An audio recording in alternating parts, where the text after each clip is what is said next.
A new report raising serious health concerns about the popular gluten-free diet fad. Researchers at Harvard University say gluten-free diets could increase the risk of developing type 2 diabetes. Let's take a close look at the benefits and risks of gluten-free products. Dr. Jen Caudle is a family physician.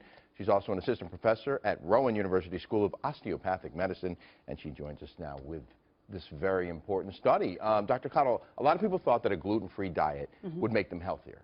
And this study says the opposite.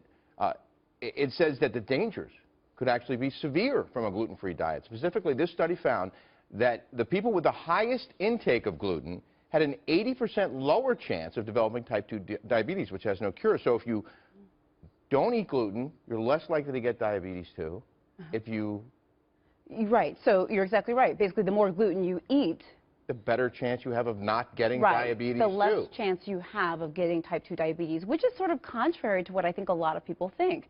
Now, I'm going to talk about this study. It was an observational study. Almost 200,000 people looked at over 30 years that were in different studies. Big pool. That's big numbers, but it's observational, so it doesn't prove cause and effect. It just shows there may be a link. So we actually have to do other studies. They had to fill out a log of what they ate. They did. Right? And that also includes, that increases a different variable, meaning because sometimes we don't remember what we ate. There's a lot of variables here, so we need further studies to prove that this is the case. But in this study, you're right. The more gluten someone ate in the study, the less chance they had of getting type 2 diabetes, which again is a little bit different than what a lot of people think. Now, gluten is a protein. It's found in cereals such as wheat, rye, and barley. It's in a lot of foods you might not expect, including salad dressing, soup, beer. A whole lot of stuff. Anyone with celiac disease has to avoid it, right? Right. So that's the thing, is because there are people who need to avoid gluten for medical reasons. They have celiac disease, which is an autoimmune condition.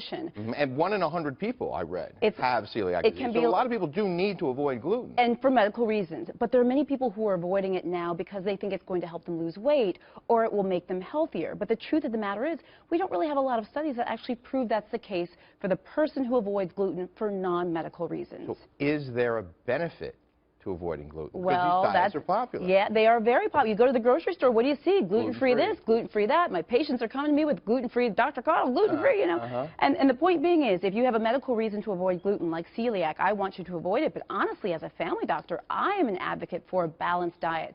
I want you to have fiber and protein and gluten and all sorts of things that you need. The truth of the matter is, we don't have a lot of evidence that suggests that cutting out gluten for non-medical reasons makes you any healthier. And in fact, this study shows the contrary, right? That eating more gluten could almost maybe make you healthier by lowering risk of type 2 diabetes. That's the question. Well, for people who don't know, what would the impact be of developing type 2 diabetes? Well, type 2 diabetes is very serious. You mentioned it's a chronic condition. There is no cure. We have medications and lifestyle changes to sort of control the condition.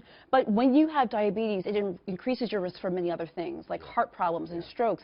It's very important and very serious. So if you choose a gluten-free diet to think you're being healthier, you might want to rethink that. You just may want to think again, right? And you want to do the things that we know keeps you healthier. Exercising, eating a healthy diet. We know those things keep you healthy, right? I'm doing it, Doctor. I'm doing it.